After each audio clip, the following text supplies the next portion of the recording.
UPSC నుంచి Indian forest services సంబంధించినటువంటి 2026 సంబంధించినటువంటి నోటిఫికేషన్ విడుదలైంది.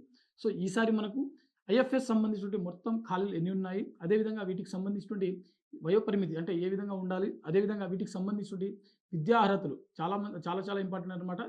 సివిల్ సర్వీసెస్‌కి, ఐఎఫ్ఎస్‌కి కొంత డిఫరెంట్ ఉంటుంది. సో, విద్యా అర్హతలు ఏ విధంగా ఉండాలి? మరీ ముఖ్యంగా వీటికి సంబంధించినటువంటి సెలక్షన్ ప్రాసెస్ ఏ విధంగా ఉంటుంది అనే విషయాల గురించి ఈ వీడియోలో కంప్లీట్‌గా తెలుసుకుందాము. ముందుగా ఈ వీడియోని చూస్తున్నటువంటి ప్రతి ఒక్కరు కూడా ఈ వీడియోని తప్పకుండా లైక్ చేయండి. అలాగే మీరు ఇంకా సాక్షి ఎడ్యుకేషన్ యూట్యూబ్ ఛానెల్‌ని సబ్స్క్రైబ్ చేసుకోకపోతే ఇప్పుడే సబ్స్క్రైబ్ చేసుకోండి. అయితే మనం 2 డేస్ బ్యాక్ ఒక వీడియో ద్వారా మనం సివిల్ సర్వీసెస్ 2026 సంబంధించిన నోటిఫికేషన్ యొక్క కంప్లీట్ డీటెయిల్స్ అనేవి తెలుసుకోవడం జరిగింది.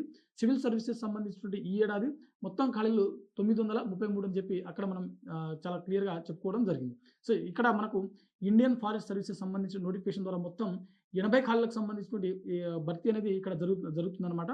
సో, వీటికి సంబంధించినటువంటి ఒకసారి కేటగిరీ వారీగా ఖాళీలు చూసినట్లయితే అన్‌రిజర్వ్డ్ కేటగిరీలో 33, ఓబీసీలో 21, ఎస్సీ 12, ఎస్టీ 6 అదేవిధంగా ఈడబ్ల్యూఎస్ సంబంధించిన ఖాళీలు 8 ఖాళీలు ఉన్నాయి.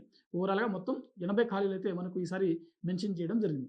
సో, ముందుగా వీటికి సంబంధించినటువంటి ఎడ్యుకేషన్ క్వాలిఫికేషన్ చాలా ఇంపార్టెంట్. సివిల్ సర్వీసెస్ వచ్చేసరికి మనకు డిస్టెన్స్‌లో డిగ్రీ పట్టా పొందినటువంటి అభ్యర్థులు కూడా దరఖాస్తు చేసుకోవచ్చు.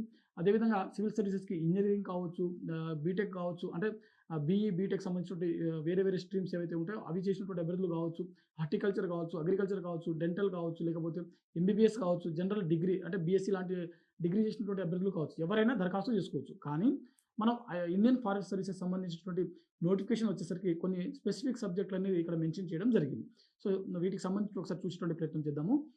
ఎవరైతే ఇండియన్ ఫారెస్ట్ సర్వీసెస్ పోస్టులకు దరఖాస్తు చేసుకోవాలనుకునేటువంటి అభ్యర్థులు ఉంటారో, వీరు ఖచ్చితంగా డిగ్రీ లెవెల్‌లో botany or zoology or chemistry or mathematics or physics or statistics or geology or agriculture or forestry or forestry engineering or animal husbandry or veterinary sciences వీటికి సంబంధించినటువంటి స్ట్రీమ్‌లలో మీరు ఖచ్చితంగా డిగ్రీ పట్టా అనేది పొంది ఉండాల్సి ఉంటుంది. ఓకేనా?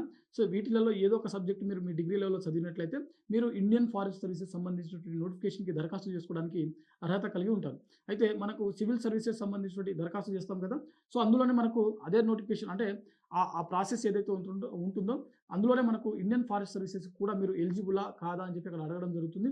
సో, ఒకవేళ మీరు ఈ సబ్జెక్ట్‌లో గనుక ఏదైనా చదివినట్లయితే అక్కడ మీరు చాలా స్పష్టంగా మెన్షన్ చేయవచ్చు. అంటే మేము చదివాము, మాకు ఎలిజిబుల్ ఉంది అని చెప్పి అక్కడ ఆప్షన్ అనేది మీరు ఇచ్చుకోవచ్చనమాట. సో, మీరు అప్పుడు వీటికి సంబంధించిన పోస్ట్‌కి దరఖాస్తు చేసుకోవాలా? వద్దా? అనేది అక్కడ ఒక ఆప్షన్ వస్తుంది. ఆ తర్వాత దానికి మీరు కంటిన్యూ ప్రాసెస్‌లోనే దరఖాస్తు చేసుకోవచ్చు.